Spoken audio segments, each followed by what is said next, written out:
La vie que Jésus nous a apportée, c'est une bonne vie, une belle vie. C'est la vie abondante, comme lui-même l'a dit. Mais aujourd'hui, nous avons voulu parler d'un vrai poison de cette vie. Ce sont les plaintes.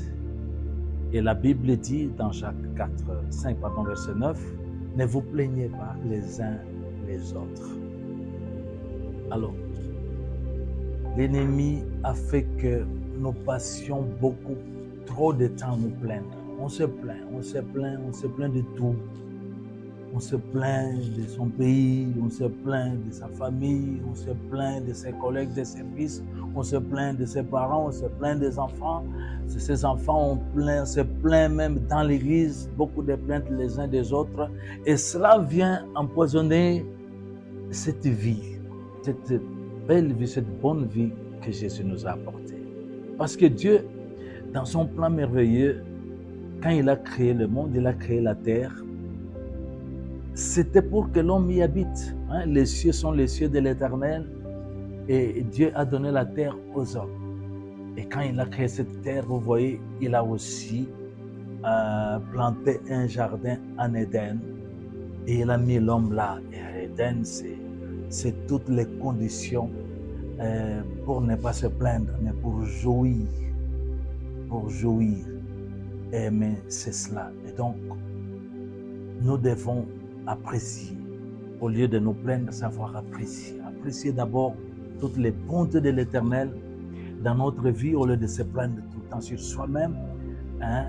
Dieu nous a donné une terre. Dieu nous a donné une nation. Dieu nous a donné une famille. Nous devons apprendre à apprécier. Apprécier aussi les gens.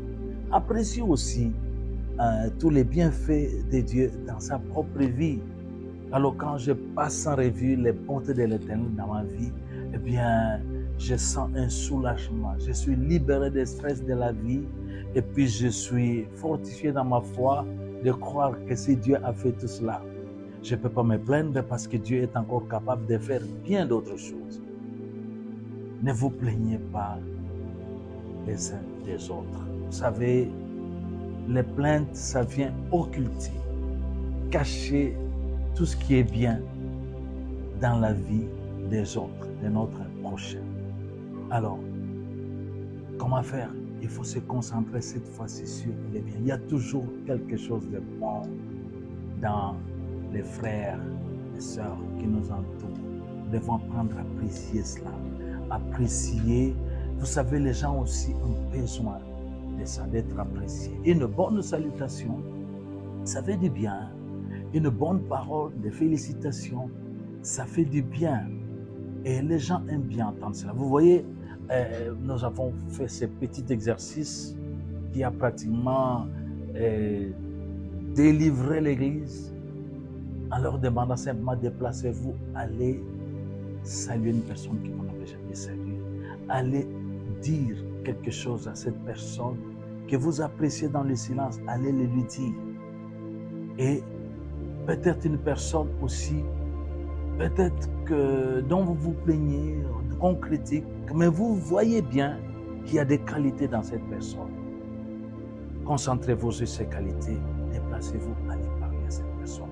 On vient d'assister à une véritable explosion de joie. Nous étions obligés même pratiquement d'arrêter. Les messages se terminaient là-bas. C'est ça la vie que nous devons passer. Nous devons apprendre à s'apprécier les uns les autres. C'est cela aussi, marcher dans l'amour.